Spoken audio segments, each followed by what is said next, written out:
चलिए दोस्तों, आज की इस वीडियो में हम लोग क्लास 11 के एक्सरसाइज 2.2 के बेसिक चीज़ों को जानेंगे और इसके क्वेश्चन को सॉल्व करेंगे। देखिए, ठीक इसके पिछले वाले वीडियो में आप एक्सरसाइज 2.1 के सारी बेसिक चीज़ों को जान चुके हैं और उसके क्वेश्चन को अच्छी तरह समझ चुके हैं। अब इस एक्सरसाइज में 2.2 इसमें हम लोग जानेंगे 2.2 में संबंध के बारे में। इसके पिछले वाले वीडियो में आप कार्तीय गुणन पढ़ चुके हैं। कार्तीय गुणन क्या थी, एक बार और मैं समझा दे रहा हूँ कि जब दो समुच्चय आपको दिए हो तो पहले समुच्चय के प्रत्येक अवयव का गुणा दूसरे समुच्चय के प्रत्येक अवयव के साथ करते हैं तो वो कार्तीय गुणन निकल जाती है। ठीक है, तो उस वीडियो में हम लोग कार्तीय गुणन के बारे में जान चुके हैं। ठीक है ना, इस वीडियो में जानना है संबंध के बारे में, रिलेशंस के बारे में, जो बेसिक चीज़ें उसको लिखा गया इसको कवर करेंगे समझकर। उसके बाद एक्सरसाइज में हाथ लगाएंगे। देखिए, तो संबंध होते क्या है? तो संबंध कोई बड़ी चीज़ नहीं है। मैंने आपको पिछले वाले वीडियो में बता दिया था कि कार्तीय गुणन समझ जाएंगे। कार्तीय गुणन यदि आपको समझ में आ गई तो संबंध समझ गए। यदि आपको संबंध समझ में आ गई तो समझिए कि आप फलन को अच्छी तरह कवर कर लेंगे। तो कार्तीय गुणन का ही एक रूप होता है संबंध, यानी जो संबंध होता है वो कार्तीय गुणन का एक उपसमुच्चय होता है। उपसमुच्चय आपको बता चुका हूँ और पहले चैप्टर में भी आप पढ़ चुके हैं। उपसमुच्चय, जब दो समुच्चय आपके पास है तो वो एक दूसरे का उपसमुच्चय सबसेट्स कब कहलाएंगे? जब पहले समुच्चय का टोटल अवयव दूसरे समुच्चय में मिलेगा। वही बात यहाँ पर है कि संबंध जो होता है ना, एक कार्तीय गुणन का उपसमुच्चय होता है। जैसे मैं आपको दिखा रहा हूँ एग्जाम्पल दिखाकर। चलिए ध्यान से देखेंगे, समझेंगे इस बात को। मान लीजिए यहाँ पर ध्यान देंगे, एक समुच्चय ए है आपके पास, इसके अवयव a, b है, और एक समुच्चय b है। एग्जाम्पल, एक समुच्चय b है जिसके अवयव c, d है। इनका कार्तीय गुणन करिए। इनका कार्तीय गुणन कैसे करेंगे? आप a का गुणा करेंगे सबसे, फिर b का भी गुणा करेंगे सबसे। a का c से करेंगे तो a, c, ठीक है। a का d से करेंगे तो a, d, और उसके बाद b का करेंगे तो b, c, अब b का d से गुणा कर देंगे तो क्या हो जाएगा? b, d। ठीक है, तो इस प्रकार a और b दोनों का गुणा करके कार्तीय गुणन आ गई। तो देखिए यहाँ पर एक पेयर जो है, मान लीजिए इसका कोई पेयर हम उठाते हैं यहाँ पर क्रमित युग्म a, c, तो इसका मतलब क्या हुआ कि a जो है ना c से संबंधित है। पेयर बना है। क्रमित युग्म पेयर कब बनता है? जोड़ा कब बनता है? युग्म कब बनता है? तो कहीं ना कहीं रिलेटिव होगा तब ना। तो यहाँ पर a c से संबंधित है, a d से संबंधित है, b c से संबंधित है और b d से संबंधित है। यहाँ पे एक तरह का संबंधी बन रहा है।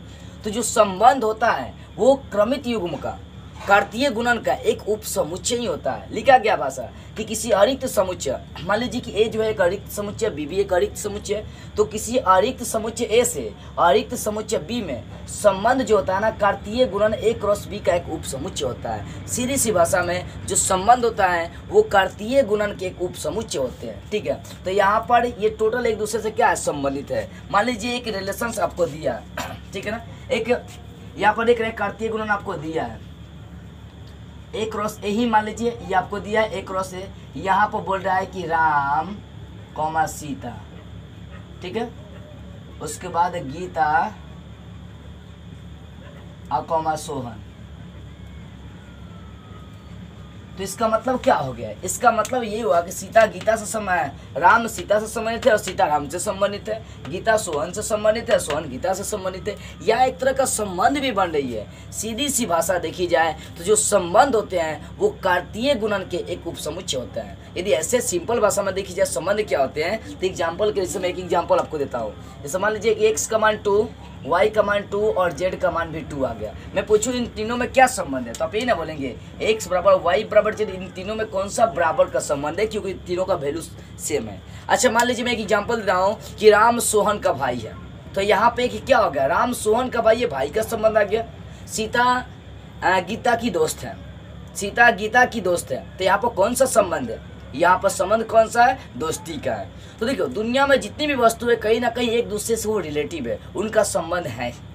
तो संबंध जो होता है ना, एक कार्तीय गुणन का एक उपसमुच्चय होता है। जो कार्तीय गुणन आप निकालते हैं उसी का एक उपसमुच्चय होता है, जिसको हम लोग क्या कहते हैं? संबंध कहते हैं। ठीक है ना, तो आपको अच्छी तरह संबंध समझ में आ गई। संबंध किसे कहेंगे? तो कार्तीय गुणन का एक उपसमुच्चय होता है। कौन? संबंध होता है। ठीक है, तो चलिए यहाँ पर मैंने आपको दिया x बराबर 2, y बराबर 2 और z बराबर 2। तीनों में संबंध क्या हो? कौन सा हो गया? तो बराबर का संबंध हो गया। तो ये भी एक तरह का क्या है? संबंधी है। सीता गीता का भाई है, सोहन मोहन का पिता है, तो यहाँ पर पिता का संबंध आ गया।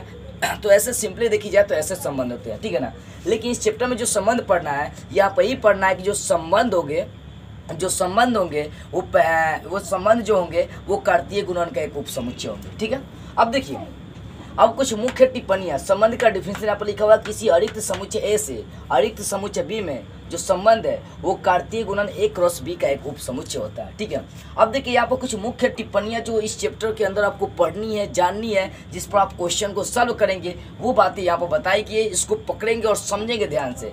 देखिए पहली बात है कि एक संबंध का बीजीय निरूपण, जो संबंध आप लिखेंगे उसका बीजीय निरूपण या तो आप रोस्टर विधि से कर सकते हैं और नहीं तो समुच्चय निर्माण विधि से आप कर सकते हैं। अब देखिए, पहले चैप्टर जब समुच्चय स्टार्ट करी गई थी उस समय आपको बताया गया था कि समुच्चय का निरूपण दो तरीकों से करते हैं, रोस्टर विधि से और समुच्चय निर्माण विधि से। रोस्टर विधि क्या थी उसमें बताई गई है, यदि आप नहीं देखे तो डिस्क्रिप्शन में मैं उस वीडियो का लिंक दे दूंगा, आप जाकर देख लीजिएगा। देखिए रोस्टर विधि में क्या करते हैं, सिर्फ अवयवों को लिखते हैं, और समुच्चय निर्माण विधि में लैंग्वेज यूज करते हैं, भाषा यूज करते हैं, ठीक है ना। देखिए तो एक संबंध का बीजीय निरूपण या तो रोस्टर विधि से या समुच्चय निर्माण विधि से आप कर सकते हैं। दो तरह के समुच्चय के निरूपण की विधियां होती है, पहले एक्सरसाइज में आप पढ़ चुके हैं, ठीक है। और उसके बाद एक तीर आरेख द्वारा किसी भी संबंध को हम लोग दर्शा सकते हैं। मान लीजिए यही संबंध है आपका, यहाँ पर ध्यान देंगे, थोड़ा सा समझेंगे और समझने की कोशिश करेंगे, ठीक है। यहाँ पर समुच्चय ए ले चुका हूँ, ये समुच्चय ए है आपका, ठीक है। इसमें अवयव ए कॉमा बी है। एक दूसरा समुच्चय है जिसका नाम बी है, इसमें अवयव सी कॉमा डी है। तो बोल रहा है कि ये संबंध बना रहा है किसके साथ, सी के साथ और सी के साथ, और ये संबंध बना रहा है किसके साथ, डी के साथ भी, ठीक है ना। कार्तीय गुणन कर रहा हूँ, बी का सी से भी कार्तीय गुणन करूंगा और बी का किसके साथ, डी के साथ भी कार्तीय गुणन करूंगा। तो यहाँ पे एक संबंध बन रहा है, यहाँ पर क्या बन रहा है, ए से बी में एक संबंध बन रहा है, आर बन रहा है, ठीक है। तो वो संबंध क्या होगा यहाँ पर आपको लिखी गई है। तो यहाँ पर क्या है कि एक तीर आरेख द्वारा किसी भी संबंध को आप दर्शा सकते हैं। तो यहाँ पर जो आपका रिलेशंस बन रहा है वो क्या बन रहा है, ए सी और डी के साथ संबंध बना रहा है, ए कोमा सी, फिर ए किसके साथ, डी के साथ बना रहा है, ए कोमा डी। अब बी को लिखेंगे बी कोमा सी और बी कोमा डी। इस प्रकार क्या हो गया, संबंध बना गया। तो क्या मतलब जब समुच्चय दिए होंगे तो वहाँ पर तीर आरेख यूज करके आप संबंधों को दर्शा सकते हैं, इस प्रकार आपका संबंध बनेगा। अब देखिए अगली बात है कि मान लीजिए कोई समुच्चय ए है जिसमें अवयवों की संख्या n है और पी है, और कोई समुच्चय बी है जिसमें अवयवों की संख्या q है। तो आप जानते हैं एन ए क्रॉस बी का सूत्र n A cross n B होता है, ठीक है ना। एन ए का मान पी और एन बी का मान क्यू, तो दोनों को गुना करेंगे पी क्यू हो जाएगा, ठीक है। तो यहाँ पर ये तो समझिए कि इसका निकालेंगे तो पी क्यू आ जाएगा, लेकिन अवयवों की संख्या टोटल पी क्यू आ जाएगा ए क्रॉस बी में। लेकिन ए क्रॉस बी में टोटल संबंधों की संख्या जब निकालना हो तो क्या करेंगे, टू का पावर टोटल अवयवों की संख्या डाल देंगे कि ए क्रॉस बी में टोटल कितने अवयव है। ए क्रॉस बी में टोटल अवयव कितने हैं, पी क्यू है। तो क्या करेंगे, यहाँ पर संबंधों की कुल संख्या में टू का पावर पी क्यू डाल देंगे। तो ऐसे क्या करेंगे, संबंधों की कुल संख्या निकालेंगे। तो जहां भी संबंधों की संख्या निकालने की बारी, तो वहां देखेंगे कि कार्तीय गुणन में कितने अवयव है। कार्तीय गुणन में 10 अवयव होंगे तो 2 का पावर 10 मान हो जाएगा, ठीक है। अब चौथी बात है, मान लीजिए कि स्वयं का एक स्वयं से संबंध बनाते हैं तो स्वयं पर ही संबंध कहेंगे। मान लीजिए अपना संबंध अपने आप पर बनाते हैं तो उस संबंध का भी नाम होगा अपने आप पर ही संबंध होगा। यही बात है कि ए से ए के संबंध को ए पर ही संबंध कहते हैं, ठीक है। अब यहाँ पर कुछ अलग से बातें आपको जाननी है, प्रांत, प्रांत, सह प्रांत और परिसर। देखिए प्रांत क्या होता है, आपके पास कोई भी मान लीजिए रिलेशंस दिया गया, संबंध मान लीजिए यही संबंध है, तो इसमें जो पहला घटक है ए बी बी, जो रिलेशंस का पहला घटक होता है उसको हम लोग प्रांत कहते हैं। क्या कहते हैं, यहाँ पर देखिए ये आपका ये वाला कौन सा पहला घटक है, ठीक है। तो यहाँ पर जो भी रिलेशंस आपके पास मौजूद है इसमें जो पहला घटक होता है ये पहला घटक हो गया। तो इसमें जो पहला घटक होगा वो क्या हो जाएगा, प्रांत। यहाँ पर देखिएगा ध्यान से, प्रांत। तो यहाँ पर प्रांत का मान क्या हो जाएगा, ए बी बी, डबलिंग नहीं लिखेंगे, एक ही बार लिखिए ए कॉमा बी, क्योंकि ए डबल बड़ा है और बी भी डबल है आपका। तो यहाँ पर प्रांत का मान ए और क्या हो जाएगा बी, ठीक है। तो प्रांत कार्तीय गुणन का पहला घटक, जो कार्तीय गुणन आप किए, मान लीजिए यहीं पर कार्तीय गुणन किए चाहे यहीं पर कार्तीय गुणन किए हैं, तो यहाँ पर पहला घटक राम है और क्या है, गीता है। तो यहाँ पर प्रांत का मान हो जाएगा राम और गीता, ठीक है। तो प्रांत का मतलब क्या होता है, लिखा गया प्रांत का मतलब कार्तीय गुणन का पहला घटक। अब दूसरा जानते हैं सह प्रांत। तो सह प्रांत में कुछ नहीं करना है, जो दूसरा समुच्चय, क्योंकि कार्तीय गुणन निकालने के लिए 2 समुच्चय चाहिए, पहला समुच्चय और ये दूसरा समुच्चय हो गया। तो ये वाला जो दूसरा समुच्चय ये कहलाएगा आपका सह प्रांत। दूसरा समुच्चय में क्या क्या अवयव, बी और सी और डी है, सी कॉमा डी। तो देखिए, तो कहने का मतलब है कार्तीय गुणन का पहला घटक आपका प्रांत कहलाएगा, और जो दूसरा समुच्चय दिया गया, दूसरे समुच्चय में जितने भी अवयव होंगे वो सब आपका कहलाएगा सह प्रांत। और देखिए परिसर में थोड़ा सा अंतर होता है, लेना तो दूसरा ही समुच्चय है, लेकिन दूसरे समुच्चय में उस अवयव को उठाना है जिसका केवल प्रतिबिंब बनेगा। कहने का मतलब क्या है, ध्यान देंगे, मतलब ये प्रांत में तो दूसरा समुच्चय ही उठाना है, लेकिन जिसका जैसे सी का प्रतिबिंब बन रहा है, डी का प्रतिबिंब बन रहा है, तो सी कोमा डी इसका क्या हो जाएगा, इसका हो जाएगा आपका प्रांत परिसर हो जाएगा। ठीक है, इसके बाद देखते हैं एक और एग्जाम्पल लेकर समझते हैं इस बात को। मान लीजिए ये समुच्चय आपके पास ये है 1 2 3 4 5। एक और यहाँ पर समुच्चय लेते हैं, इसका मान लेकर चलते हैं 6 7 8 9 10 11। ठीक है, अब ए का संबंध बन गया सी के साथ, बी का संबंध बन गया 7 के साथ, 3 का संबंध बन गया आपका यहाँ पर 1 का संबंध 6 सी के साथ, 2 का संबंध 7 के साथ, 3 का संबंध 8 के साथ, और 4 का संबंध 9 के साथ बन गया, और यहाँ पर 5 का संबंध 10 के साथ बन गया। ए से बी में आपका एक रिलेशन तैयार करता हूँ मैं। तो यहाँ पर जो रिलेशन बना उसको एक बार लिखिए। यहाँ पर जो रिलेशन बना 1 का 6 से, तो 1,6, फिर 2,7, फिर 3,8, 4,9 और 5,10 यहाँ पर लिखी जा रही है। ये आपका रिलेशन तैयार है। ठीक है, तो यहाँ पर प्रांत, परिसर और सह प्रांत आपको देखना है। तो प्रांत क्या है, पहला घटक, कार्तीय गुणन का पहला घटक क्या 1 2 3 4 5 है, यहाँ पहला समुच्चय। तो कार्तीय गुणन का पहला घटक आपका प्रांत कहलाएगा, तो पहला घटक 1 2 3 4 5 है, तो ये पहला घटक हो जाएगा। और सह प्रांत क्या हो जाएगा, तो सह प्रांत मीन्स हो गया दूसरा समुच्चय। यहाँ पर ये नहीं देखना है किसका कितना प्रतिबिंब बन रहा है, दूसरा जो समुच्चय है वही क्या कहलाता है, सह प्रांत कहलाता है। तो सह प्रांत का मान हो जाएगा 6 7 9 10 6 7 8 9 10 11, ये टोटल अवयव हो जाएंगे सह प्रांत में। लेकिन जो बातें मैं आपको समझाना चाहता हूँ, परिसर, ये ध्यान देंगे थोड़ा सा। परिसर क्या होता है, तो दूसरे समुच्चय में जितने अवयव का प्रतिबिंब बनेगा, जैसे यहाँ पर देखिए 6 का प्रतिबिंब बन रहा है, 7 का बन रहा है, 8 का बन रहा है, 9 का बन रहा है, 10 का बन रहा है, लेकिन 11 का नहीं बन रहा है। तो यहाँ पर 11 इसका परिसर नहीं होगा। यहाँ परिसर क्या क्या होगा, 6 होगा, 7 होगा, 8 होगा, 9 होगा, 10 होगा। परिसर का मान जो होगा 6 7 8 9 10, ये टोटल क्या हो जाएंगे, परिसर हो जाएंगे। लेकिन अगर सहप्रांत की बारी आती है तो सहप्रांत में टोटल अवयव उठाते हैं, क्योंकि सहप्रांत का डिफिनेशन लिखा गया है दिए गए दूसरे समुच्चय को, जो दूसरा समुच्चय आपका, उसके टोटल अवयव को सह प्रांत कहते हैं। क्या कहते हैं, सह प्रांत कहते हैं। ठीक है, लेकिन परिसर में थोड़ा सा ये डिफिकल्ट होती है कि दूसरे समुच्चय के जितने अवयव का प्रतिबिंब बनेगा, दूसरे समुच्चय के जितने अवयव का प्रतिबिंब बनेगा उतना ही उसका परिसर कहलाता है। यहाँ पर लिखा भी गया है कि दूसरे समुच्चय के जितने अवयव का प्रतिबिंब बनता है उसे परिसर कहते हैं। और एक बात सबसे इंपॉर्टेंट पड़ जाती है कि परिसर जो होता है ना, सह प्रांत का एक सबसेट होता है। क्यों, क्योंकि मान लीजिए आपका समुच्चय जो बी है, ये समुच्चय भी सह प्रांत हो गया, और इसके अंदर आपका ये परिसर आ रहा है, यानी परिसर का टोटल अवयव सह प्रांत में आपका मिल सकता है। तो इस बात को याद रखिएगा कि परिसर जो होता है ना, सह प्रांत का एक सबसेट होता है, यानी उप समुच्चय होता है। परिसर सह प्रांत का क्या होता है, उप समुच्चय होता है। एक बार और ध्यान से सह प्रांत, प्रांत और परिसर समझेंगे। देखिए, प्रांत मीन्स हो गया कार्तीय गुणन का पहला घटक, ठीक है, और सह प्रांत मीन्स हो गया जो दूसरा समुच्चय दिया गया वो आपका सह प्रांत हो गया। और उसके बाद परिसर का मतलब दूसरे समुच्चय में जितने अवयवों का प्रतिबिंब बनेगा वह कहलाता है परिसर। ठीक है, उसके बाद एक बात और ध्यान देंगे, यहाँ पर देखिए जो दूसरा घटक है वो पहले घटक का प्रतिबिंब कहलाता है। ये दूसरा घटक पहले घटक का क्या कहलाएगा, प्रतिबिंब कहलाएगा, और पहला घटक दूसरे घटक का पूर्व प्रतिबिंब कहलाता है। इस बात को थोड़ा सा ध्यान देंगे और अपने दिमाग में बैठाएंगे कि जो दूसरा घटक है, ये दूसरा घटक पहले घटक का प्रतिबिंब कहलाएगा। क्या कहलाएगा, दूसरा घटक पहले घटक का प्रतिबिंब कहलाएगा। यदि याद नहीं हो रही है इसको नोट कर लेंगे, ठीक है ना। दूसरा जो घटक है वो पहले घटक का प्रतिबिंब कहलाएगा, ठीक है, और ये जो पहला घटक है वो दूसरे घटक का पूर्व प्रतिबिंब कहलाएगा, प्रे इमेज कहलाएगा। ठीक है, आई समझ में। एक बार और बता रहा हूँ, ये दूसरा घटक पहले घटक का प्रतिबिंब कहलाएगा, और पहला घटक दूसरे घटक का सिर्फ पूर्व प्रतिबिंब कहलाएगा। मतलब दूसरा घटक पहले घटक का प्रतिबिंब कहलाएगा, और पहला घटक दूसरे घटक का पूर्व प्रतिबिंब कहलाएगा। ठीक है, इतनी बातें आपको जाननी थी इस एक्सरसाइज में। उसके बाद ही हम लोग अब क्वेश्चन को सॉल्व करेंगे तो आपको बेसिकली समझ में आएगी। तो चलिए अब क्वेश्चन की ओर आगे बढ़ते हैं।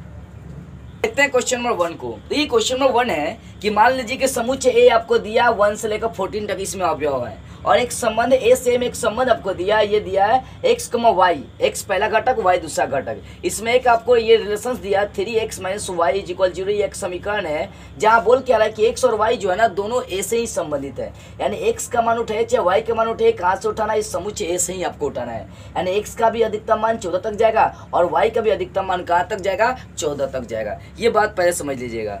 तो बोला है कि a से एम एक संबंध लिखना, संबंध r ज्ञात करना है और इसके बाद प्रांत, सह प्रांत और परिसर आपको ज्ञात करनी है। सो बेसिकली इस बात को समझेंगे ध्यान से। देखिए पहले तो यहाँ पर जो चीज दिया है, ये समीकरण दिया है, इसको उठाइए। अब 3x - y = 0, तो यहाँ से निकाल लेते हैं y का मान, -y को उधर ले आएंगे तो +y बराबर क्या हो जाएगा 3x, ठीक है ना। अब यहाँ पर जब जब करिए x का मान रखते हैं, x का मान क्या बोला, x और y दोनों a से बिलोंग करते हैं, यानी x का भी मान 1 से लेकर 14 तक रखना है और y का भी मान 1 से लेकर 14 तक, कोई भी आप वैल्यू पुट करिए, ठीक है ना। x का मान मान लीजिए कि मैं 1 रखता हूँ, जब x बराबर, एक काम कर देते हैं डायरेक्ट यहाँ पर निकाल लीजिए, इसलिए रिलेशन में यहाँ पर डायरेक्ट निकालो क्योंकि आप बच्चे नहीं है, 11th के बच्चे हैं और अब बहुत सारे एक्सरसाइज अभी तक सॉल्व कर चुके हैं, 1.1 2 3 4 5 6 ये, और उसके बाद दूसरा चैप्टर्स भी, तो थोड़ा सा दिमाग लगाएंगे यहाँ पर रिलेशन। मान लीजिए मैं x का मान है, क्योंकि पहला घटक x होता है, देखिए पहला घटक x है और दूसरा घटक क्या y है, तो मान लीजिए कि मैं x का मान 1 रखता हूँ, यहाँ पर 1 रखेंगे तो 3 एकम क्या हो जाएगा 3, यानी y का मान कितना निकल जाएगा 3, ठीक है। और वही मान लीजिए कि मैं x का मान यहाँ पर 2 रखता हूँ, x का मान कितना रखता हूँ 2 रखता हूँ, तो 3 दूना कितना हो जाएगा 6, x का मान 3 रखूंगा तो 3 3 की 9, x का मान 4 रखूंगा तो 3 चौके 12, x का मान 5 रखूंगा, 3 5 15, आगे भी x का मान 6 7। लेकिन देखिए मैं अभी यहाँ इससे अधिक मान नहीं रख पाऊंगा, क्यों, क्योंकि देखिए ये पहला घटक x है, दूसरा घटक y, यहाँ पहला घटक x दूसरा घटक y, तो x का भी मान 1 से लेकर 14 तक और y का भी मान 1 से लेकर 14 तक। यहाँ पर देखिए 4, x का मान 4 y का मान 12, लेकिन यहाँ पर x का मान 5, ये तो करेक्ट है क्योंकि x का मान 5 उठा सकते हैं, लेकिन y का मान क्या हो जा रही है 15, क्या y का मान 15 हो सकता है, नहीं यार, ये हम बोल रहे हैं कि x और y दोनों बिलोंग्स करते हैं a से, यानी x का भी मान a से, समुच्चय a से ही बिलोंग कर रहे हैं, तो x तो करेक्ट है 5 है, लेकिन यहाँ पर y का मान 15 हो जा रही है, यानी ये वाला वैल्यू भी आप नहीं उठा सकते हैं, यानी इससे आगे आप संबंध को नहीं बढ़ा सकते हैं, बस आपका संबंध इतना तक ही सीमित रह जाएगा, ठीक है। तो क्यों नहीं बढ़ पा रही है, मान लीजिए x का मान 1 रखे तो y का मान 3 आ गया, गुना कर दिए, x का मान 2 रखे तो 2 3 6, x का मान 3 रखे 3 3 9, x का मान 4 रखे आ गया, x का मान 5 रखने पर 15 आ जा रहा है y का मान, ये गलत हो जाएगा क्योंकि y का मान भी देखना है कहाँ तक रहेगी, 14 तक ही रहनी चाहिए सीमित, ठीक है। अब यहाँ पर ये आपको निकालना था, तो ये आपके निकल गई संबंध ए से में संबंध निकालना था, तो ये आपकी संबंध क्लियर हो गई। लेकिन अब एक काम करते हैं, यहाँ से इसको चाहेंगे तो तीर आरेख से भी हम लोग दर्शा सकते हैं। चलिए मैं आपको तीर आरेख से दर्शाता हूँ और भी जो चीजें निकालनी है उसको भी निकाल कर दिखाता हूँ।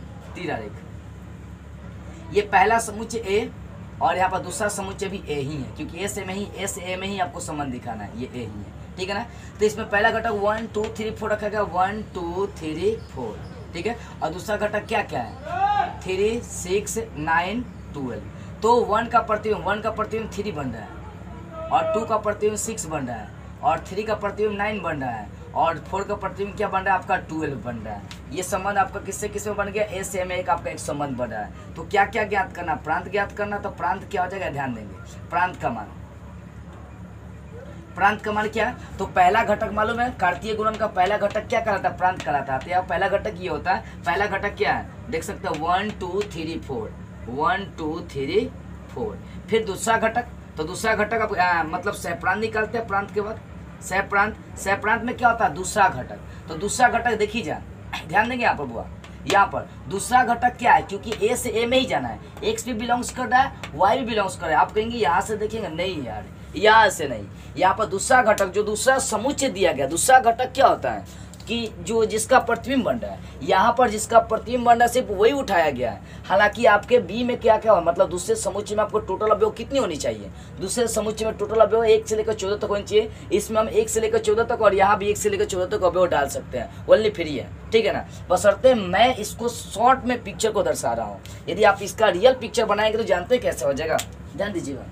इसका पिक्चर क्योंकि समुच्चय ए में टोटल 1 से लेकर कहाँ तक अवयव जाएंगे, 3 4 5 6 डॉट डॉट डॉट कहाँ तक 14 तक। और यहाँ भी क्योंकि दोनों समुच्चय सेम है, ये भी 1 से लेकर 3 4 डॉट डॉट डॉट कहाँ तक 14 तक। तो 1 का प्रतिबिंब तो आपका बन जा रहा है, 1 का प्रतिबिंब 3 बन रहा है, 2 का प्रतिबिंब 6 बन रहा है, ऐसे ही आपका कहाँ तक तो 12 तक प्रतिबिंब बन रहा है, ठीक है ना। तो यहाँ पर जो दूसरा समुच्चय है उसी को हम लोग क्या कहते हैं, सह प्रांत कहते हैं। तो दूसरा समुच्चय ये होगा क्योंकि ए से में ही जाना, तो यहाँ पर जो सह प्रांत का मान हो जाएगा, देखिए कुछ समझने वाली बात है यहाँ पर जो सह प्रांत का मान हो जाएगा वो हो जाएगा आपका 1 2 3 से लेकर कहाँ तक 14 तक 14 तक। अब परिसर की बात करी जाए तो परिसर बता दिया गया कि दूसरे समुच्चय में जितने अवयव का प्रतिबिंब बनेगा तो इतने अवयव का क्या हो रहा है, प्रतिबिंब 3 6 9 12 का प्रतिबिंब बन रहा है, 3 6 9 12, ये उसका क्या कहलाएगा, परिसर कहलाएगा। तो इस प्रकार आपका सॉल्विंग हो गया क्वेश्चन नंबर 1। जरा आप देखते हैं क्वेश्चन नंबर 2, उसको समझते हैं। देखिए वो क्वेश्चन नंबर 2 क्या है, क्वेश्चन नंबर 2 क्या बोल रही है।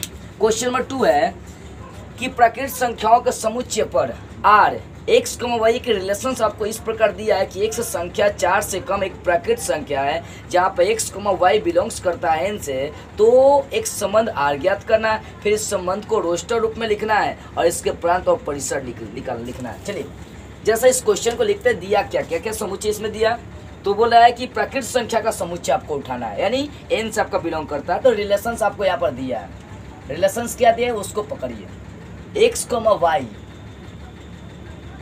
सच that y is equal x plus 5, जहाँ बोल रहा है कि x संख्या 4 से कम है, यानी x का जो मान है वो 4 से कम उठाना है, जबकि x एक प्राकृतिक संख्या भी, ये भी ध्यान रखने वाली बात है कि x बिलोंग्स किससे करता है, प्राकृतिक संख्या से, यानी x का कम से कम मान 1 उठा सकते हैं और अधिक से अधिक मान 4 से कम उठाना है 3 उठा सकते हैं, क्योंकि प्राकृतिक संख्या 1 से स्टार्ट होती है, ये तो बातें आप जानते हैं। तो यहाँ पर बोल रहा है कि x संख्या 4 से कम है तो x लेस देन 4, और उसके बाद बोल रहा है यहाँ पर कि एक प्राकृतिक संख्या है और x और y दोनों बिलोंग्स करते हैं किससे, n से। यहाँ लिख सकते हैं कि y भी बिलोंग्स किससे करते हैं, आपका n से बिलोंग्स करते हैं, ठीक है। तब आपको एक संबंध दिखाना है, ठीक है। चलिए यहाँ पर देखते हैं, जैसा ये टोटल प्राकृतिक संख्याओं के समुच्चय पर आपको एक संबंध दिखाना है। यहाँ पर बोल रहा है कि x का अधिक से अधिक मान क्या उठा सकते हैं, देखिए चूंकि बोल रहा है कि x लेस देन 4, इसलिए x का मान क्या क्या उठा सकते हैं, 1 2 3। x लेस देन 4 का मतलब x का मान 4 से कम उठाएंगे, लेस देन का मतलब कम होता है, 4 से कम क्या होगा, 3 होगा, और कहाँ प्राकृतिक संख्या दिया है तो x लेकर 3 तक जाएंगे, ठीक है। तो अब सोचिए यहाँ पर एक रिलेशंस में दिखा दे रहा हूँ, और रिलेशंस क्या होगा, बोला कि x का मान मान लीजिए मैं 1 रखता हूँ, ध्यान दीजिएगा बुआ, x का मान यदि मैं यहाँ पर ये जो आपको दिया समीकरण, इसमें यहाँ पर इस समीकरण को मैं यहाँ पर लिखता हूँ, y बराबर x प्लस 5 दिया है ना, तो x का मान यदि मैं 1 रखूँ तो 1 और 5 जोड़ेंगे कितना हो जाएगा, 6, y का मान निकल जाएगा आपका 6। इसी प्रकार x का मान यदि 2 रखी जाए, यहाँ पर 2 रखेंगे तो 2 5 कितना हो जाएगा 7, y का मान निकल जाएगा 7। इसी प्रकार x का मान यदि 3 रखे तो y का मान कितना हो जाएगा, 3 5 हो जाएगा 8। तो ये आपका क्या निकल गया, एक संबंध निकल गया। अब क्या है इसमें कि इस संबंध को रोस्टर रूप में लिखना है, तो ये संबंध जो है ना एक रोस्टर रूप खुद है। रोस्टर रूप में क्या करते हैं, अवयव को लिखते हैं। ये आपका सॉल्विंग हो गया क्वेश्चन नंबर 1। जी हाँ दोस्तों, देखिए आपको बताया गया रोस्टर विधि जो होती है उसमें अवयव को दर्शाते हैं, तो ये खुद जो फॉर्मेलिटी आई है ये एक रोस्टर फॉर्म है, ठीक है। अब इसके बाद आगे क्या है कि इसके प्रांत और परिसर आपको निकालना है, इसके प्रांत और परिसर निकालना है। अब चाहेंगे तो इसको वेन आरेख आप रेडी कर सकते हैं, वेन आरेख आप कर दीजिए, वेन आरेख इसका रेडी। पहला घटक मान लीजिए प्राकृतिक संख्या से बिलोंग करता है तो आप n दे दीजिए, ये भी आपका प्राकृतिक संख्या है, इसका भी नाम n देकर चलिए, ठीक है। तो इसमें अवयव 1 2 3 और इसमें अवयव दूसरा घटक 6 7 8, ध्यान देंगे। तो 1 का प्रतिबिंब 6, 2 का प्रतिबिंब 7 और 3 का प्रतिबिंब क्या बन रहा है, 8 बन रहा है, और इनके बीच एक रिलेशंस बन रहा है। तो प्रांत आपको निकालना है, प्रांत निकालना, तो प्रांत का मतलब क्या होता है, समुच्चय कार्तीय गुणन का पहला घटक 1 2 3, यहाँ पर पहला घटक 1 2 3, ठीक है। और परिसर का मतलब होता है दूसरा घटक, परिसर का मतलब दूसरा घटक। तो दूसरा घटक क्या है, दूसरा घटक, ध्यान देंगे, परिसर का मतलब दूसरा घटक नहीं होता, सहप्रांत का मतलब होता है दूसरा समुच्चय, ठीक है ना। देखिए परिसर का मतलब होता है दूसरे समुच्चय में जितने अवयव का प्रतिबिंब बने, तो दूसरे समुच्चय में 6 का 7 का और 8 का प्रतिबिंब बन रहा है, तो ये इसका परिचय हो जाएगा 6 7 8। इस प्रकार आपका परिसर निकल गया और सॉल्व हो गया क्वेश्चन नंबर 2, ठीक है। अब जैसा देखिए जाए क्वेश्चन नंबर 3, इसको भी ध्यान देंगे और समझने की कोशिश करेंगे। क्वेश्चन नंबर 3 में क्या बोला है कि एक समुच्चय ए और एक समुच्चय बी आपको दिया हुआ है, तो यहाँ पर और इन दोनों का अंतर दिखाना कि विषम है और इतना जब परिभाषित है तो रोस्टर फॉर्म में लिख देना है। चलिए कोई हार्ड क्वेश्चन है। क्वेश्चन नंबर 3 सिर्फ पकड़ने वाली बात है। एक समुच्चय आपको ए दिया है और समुच्चय ए क्या है 1 2 3 5, 1 2 3 5, ये समुच्चय ए है, ठीक है। और समुच्चय बी भी आपको दिया गया है। समुच्चय बी क्या है 4 6 9, 4 6 9, ठीक है।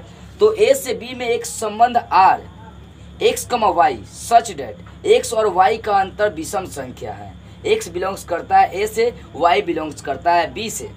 तो r को रोस्टर रूप में लिख देना है। किस रूप में लिखने के लिए बोल रहा है, r को रोस्टर रूप में लिखना है। पहली बात समझेंगे, यहाँ रिलेशंस जो दर्शाना है वो पकड़िए। क्या बोल रहा है कि x, y such that x और y का अंतर मीन्स घटाओ क्या आनी चाहिए, विषम आनी चाहिए। विषम संख्या विषम है। जहाँ बोल रहा है कि x बिलोंग्स करेगा a से और y बिलोंग्स करेगा b से। यही तो मेन पकड़ होती है। इसको समझिए क्या कह रही है और क्या कहना चाहती है, निकालना क्या है।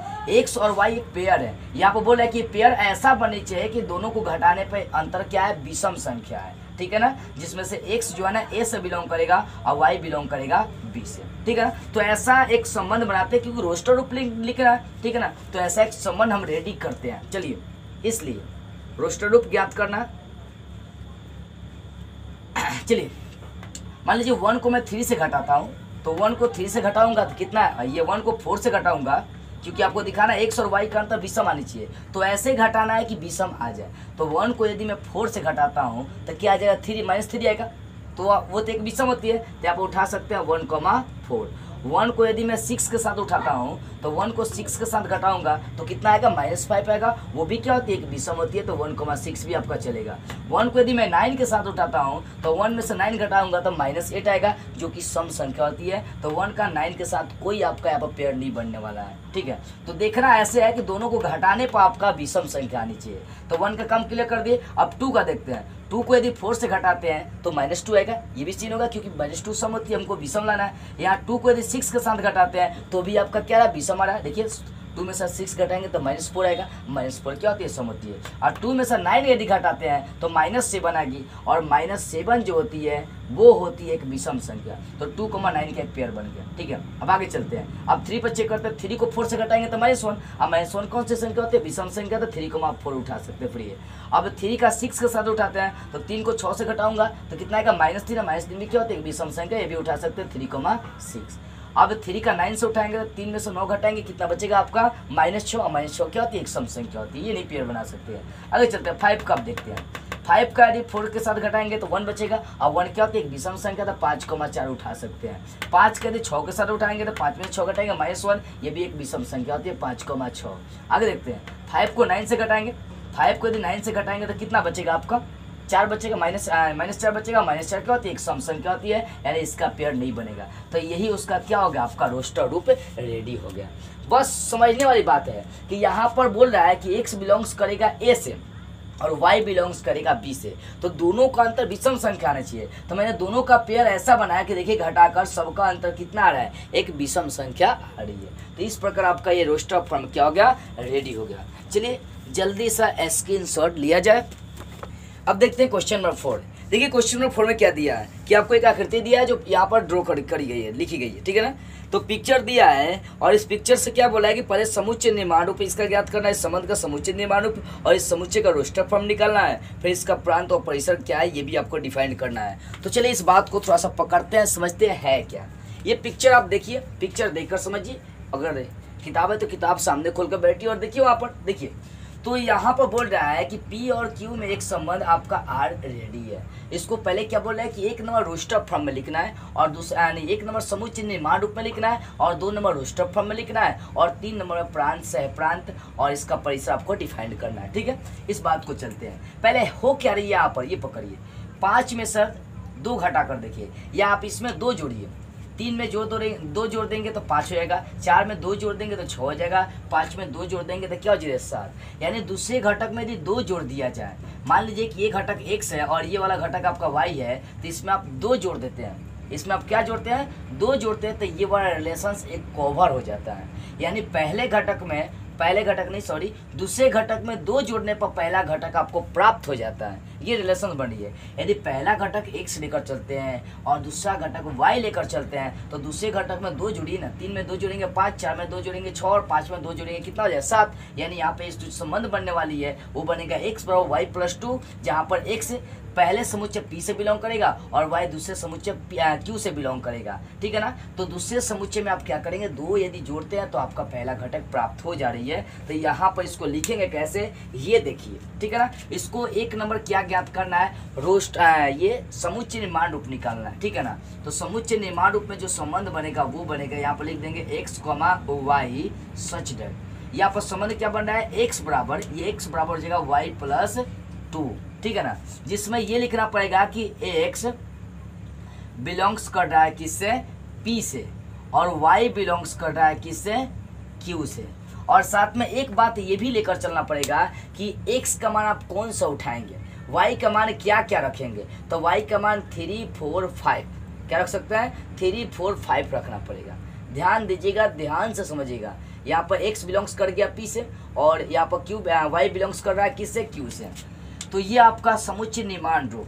कहने का मतलब क्या, मैंने इसको कैसे पकड़ा, समुच्चय निर्माण रूप में बताया गया, इसमें लैंग्वेज यूज करना है, ठीक है। देखिए यहाँ पर तो ये आपका था, मैंने देखा दूसरे समुच्चय में इसमें 2 जोड़ दे रहा हूँ, 3 में 2 जोड़ूंगा तो 5, 4 में 2 जोड़ूंगा तो 6 और 5 में 2 जोड़ूंगा तो 7। इसमें 2 जोड़ने पर आपका ये वाला समुच्चय प्राप्त हो रही है जी। तो इसमें मैंने 2 जोड़ दिया, इसको x मान लिया, इसको y मान लिया, तो x बराबर क्या होगा, y प्लस 2। तो यहाँ पर आपका ये पेयर बनेगा जहाँ पर x बिलोंग करेगा पहले और पहले घटक P से और y बिलोंग्स करेगा Q से, ठीक है। तो ये हो गया आपका कौन सा रूप, ये हो गया आपका समुच्चय निर्माण रूप। अब दूसरा बोला था इसका रोस्टर रूप लिखना, तो रोस्टर रूप कोई हार्ड नहीं होता है जी। रोस्टर रूप क्या होगा, यहाँ पर प्रतिबिंब जो बन रहा है वो बनाइए, 5 का 3 के साथ बन रहा है तो 5,3। दूसरा क्या बना है, 6 का 4 से 4,6,4। और तीसरा क्या है, 7,5, तो लिख दें यहाँ पर, यहाँ पर 7,5। इस प्रकार ये आपका रोस्टर फॉर्म रेडी हो गया, ठीक है। अब देखते हैं, अब यहाँ से क्या ज्ञात करना था, इसके बाद आपको निकालना है प्रांत, परिसर और सह प्रांत आपको निकालना है। तो प्रांत देख लीजिए इसका, तो प्रांत आपको बता दिया क्या है, प्रांत क्या होता है, प्रांत कार्तीय गुणन का पहला घटक, प्रत्यय गुणन का पहला घटक 5, 6, 7 यानी 5, 6, 7, ये पहला घटक है। और क्या ज्ञात करना है, यहाँ पर आपको प्रांत निकाल दिया गया और इसका परिसर भी आपको निकालना है। तो परिसर भी इसका निकालते हैं। परिसर आपको बता दिया गया दूसरा घटक में जिसका इसका प्रतिबिंब बनेगा, ठीक है ना। ये दूसरा घटक, इसमें प्रतिबिंब 3 का भी, 4 का भी, 5 का भी बन रहा है, तो 3, 4, 5। इस प्रकार प्रांत और परिसर निकल गया। तो क्वेश्चन नंबर 4 सॉल्व हो गया। अब जरा देखते हैं क्वेश्चन नंबर 5 को। क्वेश्चन नंबर 5 क्या है जी, देखिए क्वेश्चन नंबर 5 में एक आपको समुच्चय दे दिया, 1 से लेकर 4 तक दिया, उसको 6 तक दिया। इसको लिखते हैं जैसा, ये दिया आपको कितना दिया, 1, 2, 3, 4, 6 समुच्चय दिया है 1, 2, 3, 4, 6। और यहाँ पर जो संबंध आपको डिवाइड करना है वो क्या है, समझ जो लिखना है, नहीं ध्यान देंगे। जो संबंध है संबंध जो है ना ए पर परिभाषित है, इसी पर परिभाषित है, और वो है a, b such that a, b belongs किससे कर रहा है, a से। और भाषा है संख्या a संख्या b को, संख्या a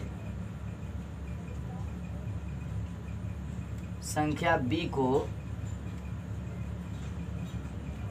यथावत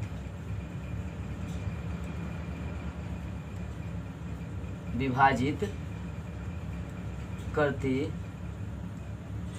है, यथावत विभाजित करती है। तो आपको दिखाना है 1 नंबर रोस्टर फॉर्म, प्रांत और परिसर इसमें निकालना है। अब ध्यान दीजिए, इस बात पर थोड़ा सा पकड़ बढ़ाइए। आपको समुच्चय दिया है और यहाँ पर जो ए और बी बिलोंग्स कर रहे हैं, समुच्चय ए से ही बिलोंग कर रहे हैं। तो आपको एक ऐसा पेयर, यहाँ पर एक ऐसा पेयर के द्वारा संबंध बनाना है कि संख्या जो ए है वो संख्या बी को डिवाइड कर रही है, विभाजित कर रही है। तो 1 नंबर रोस्टर फॉर्म भी निकालना है, तो निकाल लेते हैं 1 नंबर इसका रोस्टर फॉर्म। ध्यान दीजिएगा क्या हो जाएगा। तो ऐसे मतलब लेके चलना कि पहले जो संख्या है वो दूसरे को डिवाइड करे। तो मान लीजिए 1 का 1 पे उठाएंगे तो डिवाइड करेगा, 1 को डिवाइड करता है। अब 1 2 को भी डिवाइड करेगा, 1,2 क्योंकि 1 पहला दूसरे को भाग देगा, ए बी को विभाजित करनी चाहिए, ये आपको बोल रहा है। 1 का 3 के साथ भी हो जाएगा, 1 का 4 के साथ भी हो जाएगा और 1 का 6 के साथ भी हो जा रही है, ठीक है। अब 2 का चेक करते हैं, 2 का 1 पर नहीं होगा, लेकिन 2 का 2 पर विभाजित हो जाएगा, ठीक है ना। 2 का 3 पर नहीं होगा क्योंकि 2 के पार में 3 है। 2 का टेबल कहने का मतलब है कि आपको देखिए वैसा ही संख्या उठाना है, संख्या ए संख्या बी को विभाजित करनी चाहिए, यथावत विभाजित करनी चाहिए, पूरा कट जानी चाहिए। तो 2 का पार पड़ेंगे तो 3 नहीं आएगी, तो 2,3 नहीं उठाएंगे, 2,4 उठाएंगे तो ये आपका आ जाएगा 2,4 और 2,6 भी हो जाएगा क्योंकि 2 6 को डिवाइड करती है। अब 3 पर बात करते हैं, 3 का 1 से नहीं होगा, 3 का 2 से नहीं होगा, 3 का 4 से भी नहीं होगा, 3 का किससे होगा 6 से होगा क्योंकि 3 6 को डिवाइड करती है। और 3 का 3 पर हो सकता है, 3 का स्वयं का तो डिवाइड कर ही सकता है, 3 का 3 पर होगा, 3 का 6 पर हो जाएगा क्योंकि 3 6 को डिवाइड करती है। अब 4 का भी नहीं होगा, 4 का 4 पर होगा सिर्फ 4,4, 4 का 6 से नहीं होगा। अब 6 का भी इस पर नहीं होगा, 6 का 6 से पर होगा 6,6। तो इस प्रकार आपका ये क्या मिल गया, रोस्टर फॉर्म मिल गया। अब रोस्टर फॉर्म के बाद यहाँ पर 2 नंबर आपको इसका प्रांत निकालना था। प्रांत का मतलब पहला घटक, यहाँ पर पहला घटक देखिए 1 1 1, फिर 2 2 2, 3 4 4 6। यहाँ पर पहला घटक है, डबलिंग नहीं लिखेंगे, सिर्फ 1 1 है तो 1 लिखिए एक बार, 1 2 3 4 और 6, ये पहला घटक है 1 2 3 4 6 देख सकते हैं। और 3 नंबर इसका क्या ज्ञात करना था, परिसर ज्ञात करना था। परिसर क्या होगा, तो जो दूसरा घटक है इसका, जो दूसरा घटक क्या 1 2 4 4 6 और उसके बाद यही है 2 4 6 3 6 4, इसका दूसरा घटक भी वही चल रही है, 1 भी है 2 भी है और उसके बाद 3 भी है 4 भी है और 6 भी है। ये दूसरा घटक टोटल है, यानी प्रांत भी वही, परिसर भी यहाँ पर वही है। तो इस प्रकार आपका सॉल्व होगा क्वेश्चन नंबर 5। अब जरा देखते हैं क्वेश्चन नंबर 6। क्वेश्चन नंबर 6 देखिए क्या दिया है, ध्यान से समझेंगे इस बात को। क्वेश्चन नंबर 6 है, एक संबंध आपको आर दिया है। चलिए, एक संबंध आर दिया है, वो संबंध क्या है देखिए, x और कॉमा बोला है कि x + 5, उसके बाद है सच डेट x बिलोंग्स किससे करता है, तो यहाँ पर लिख दिया है खुद, x बिलोंग्स करता है 0 1 2 3 4 5, ठीक है, इससे बिलोंग्स करता है, आपको ये दिया है। तो संबंध आर के प्रांत और परिसर यहाँ पर डिफाइन करना है। तो सबसे पहले प्रांत और परिसर निकालने के लिए यहाँ पर एक रिलेशन आपको संबंध दिखाना पड़ेगा। वो संबंध क्या है यहाँ पर ध्यान देंगे। एक्स के मान बोला है कि 0 1 2 3 4 5, आप ये उठा सकते हैं, फिर ये, तो यहाँ पर सबसे पहले संबंध निकालते हैं। संबंध क्या होगा, तो मान लीजिए यहाँ पर एक्स का मान रखना और उसके बाद ये वाई का मान, वाई का काम करेगा। तो एक्स का मान मान लीजिए मैं 0 रखता हूँ, तो यहाँ पर 0 रखूँगा, 0 + 5 क्या हो जाएगा 5 हो जाएगा, ठीक है। वाई का मान यदि मैं 1 रखता हूँ, यहाँ पर एक्स का मान 1 रखता हूँ तो 1 और 5 जोड़ेंगे कितना हो जाएगा 6 हो जाएगा। यदि मैं यहाँ पर 2 रखता हूँ एक्स का मान तो 2 5 कितना हो जाएगा 7, ठीक है। यदि मैं 3 रखता हूँ एक्स का मान यहाँ पर तो कितना है 3 5 8 हो जाएगा, 5 बढ़ते चल जाएगा। यदि मैं 4 रखता हूँ एक्स का मान यहाँ पर 4 रखता हूँ तो 4 5 कितना हो जाएगा 9 हो जाएगा, यही। और यदि मैं एक्स का मान यदि 5 रखता हूँ तो वाई का मान 5 5 कितना हो जाएगा 10 हो जाएगा। तो ये आपका क्या निकल गया, ये आपका निकल गया एक संबंध निकल गया रोस्टर फॉर्म में, ठीक है ना। कैसे, एक्स का मान ये रखना, एक्स का मान 0 रखूंगा तो 0 5 जोड़ेंगे 5 निकलेगा, एक्स का मान 1 रखूंगा तो 1 का 5 कितना 6 हो जाएगा, और वही एक्स का मान 2 रखूंगा तो 2 5 कितना है 7 हो जाएगा। ऐसे मैंने क्या किया, एक रोस्टर फॉर्म रेडी कर दिया। अब इसका एक नंबर क्या ज्ञात करना है वो देखिए, इसका प्रांत और परिसर निकालना है। निकाल लीजिए प्रांत और परिसर, कोई हार्ड चीज़ें नहीं है। प्रांत कैसे निकाला, पहला घटक देखना, पहला घटक 0 1 2 3 4 5, ये पहला घटक है। और उसके बाद परिसर निकालेंगे, तो परिसर क्या, दूसरा घटक 5 6 7 8 9 10, यानी 5 6 7 8 9 10, ये परिसर आपका निकल गया। इस प्रकार क्वेश्चन नंबर 6 सॉल्व हो गया। अब देखते हैं क्वेश्चन नंबर 7।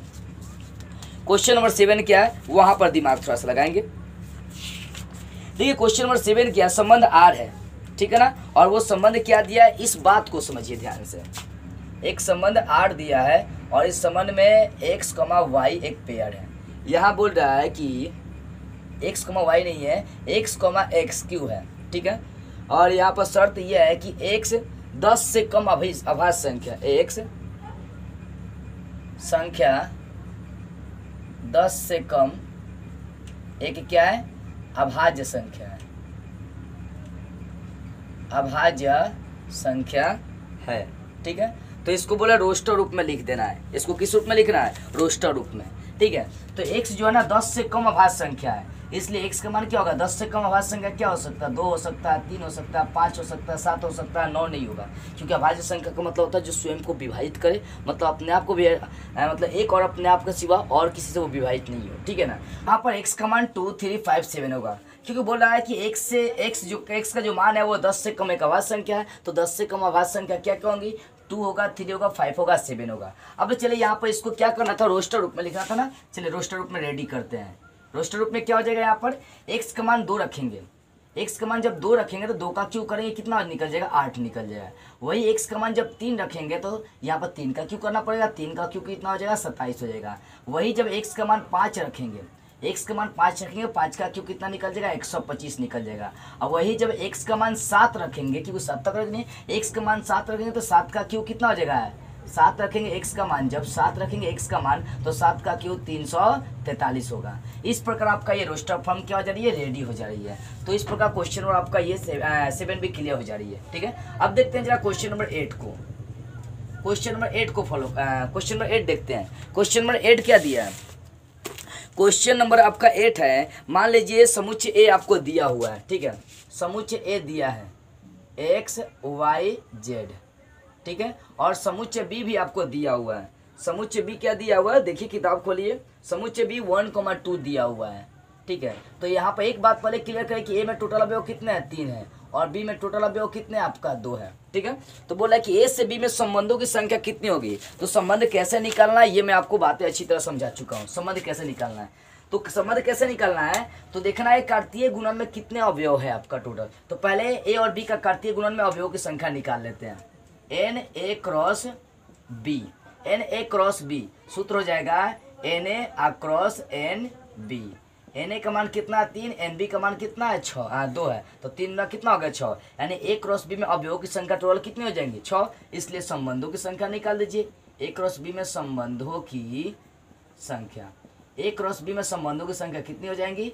तो देख सकते हैं 2 पर पावर, जो कार्तीय गुणन में टोटल अवयव होता है वही लिखते हैं। 2 पर पावर कितना हो जाएगा? 6। ये आपका हो गया। अब 2 पर पावर 6 को आप ब्रेक करिए ना, 2 बार गुना करें, 2 गुना 2 गुना 2 गुना 2 गुना 2 2 1 2 3 4 5 6 गुना करें, 2 3 4 4 8 8 9 16 16 32 32 कितना हो जाएगा? 64। 2 पर पावर 6 का मान कितना हो जाएगा? 64। यहाँ पर टोटल संबंध कितने बन जाएंगे? 64 बन जाएंगे, ठीक है। चलिए अब देखते हैं क्वेश्चन नंबर 9, अंतिम क्वेश्चन देखते हैं इस एक्सरसाइज का। और यहाँ पर कि मान लीजिए कि आर जेड पर एक परिभाषित आपका संबंध यहाँ पर रेडी किया है। ध्यान दीजिएगा, इस क्वेश्चन को अंतिम क्वेश्चन है और थोड़ा सा दिमाग लगाने वाला है। एक रिलेशंस क्या है? वह है ए कॉमा बी, और यहाँ पर पेयर बन रहा है कि ए कॉमा बी बिलोंग्स किससे कर रहा है? जेड से। और वो भी क्या है कि ए माइनस बी एक क्या आनी चाहिए? पूर्णांक आनी चाहिए, घटाने पर एक पूर्णांक है, ठीक है ना। तो दोबारा संबंध एक आर है, तो आर के प्रांत और परिसर निकालना है। प्रांत और परिसर निकालना है। ध्यान दीजिए, बोल रहा है कि ए और बी जेड से, जेड का मतलब क्या होगा? पूर्णांक। जेड मीन्स क्या होगा? पूर्णांक। देखिए तो यहाँ पर ए भी बिलोंग्स कर रहा है जेड से और बी भी बिलोंग्स कर रहा है जेड से।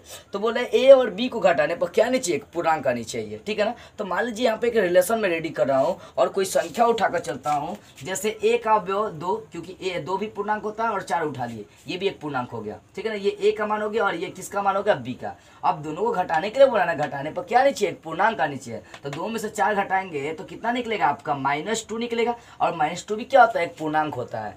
तो मान लीजिए 2 और 4 घटा रहे हैं तो ये वाला आपका वैल्यू आ रहा है, ये वाला आपकी वैल्यू क्या हो रही है? आ रही है। तो कहने का मतलब है कि आप घटाएंगे तो भी आपका क्या आएगा? पूर्णांक आएगा। यानी घटाएंगे तो भी आपका क्या आएगा? पूर्णांक। चाहे कोई भी अवयव उठाइए, जैसे मान लीजिए 10 उठा लिया और 1 उठा लिया, 100 उठा लिया, 10 में से 100 घटाएंगे -90, एक 100 उठा लिए, एक 10 उठा लिए, 100 में से 10 घटाएंगे 90, 90 भी क्या होती है? एक पूर्णांक होती है।